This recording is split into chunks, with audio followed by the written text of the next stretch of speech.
السلام علیکم۔ ہمیں کب خاموش رہنا چاہیے؟ خاموش رہیے جب آپ غصے میں ہو، خاموش رہیے جب آپ کے پاس دلائل نہ ہو، خاموش رہیے جب آپ نے کسی بات کی تحقیق نہ کی ہو، خاموش رہیے جب سننے اور سیکھنے کا وقت ہو، خاموش رہیے جب کوئی گناہ کی بات کو لے کر مذاق کرنے لگے، خاموش رہیے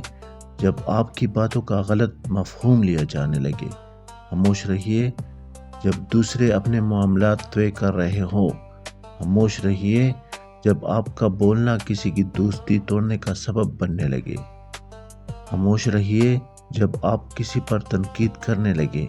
خاموش رہیے جب آپ بات کو پرخلوص طریقے سے نہ کہہ سکے، خاموش رہیے جب آپ کو کچھ بول کر بھیجنا پچھتانا پڑے، خاموش رہیے جب آپ کسی بات کو کئی بار کہہ چکے ہوں،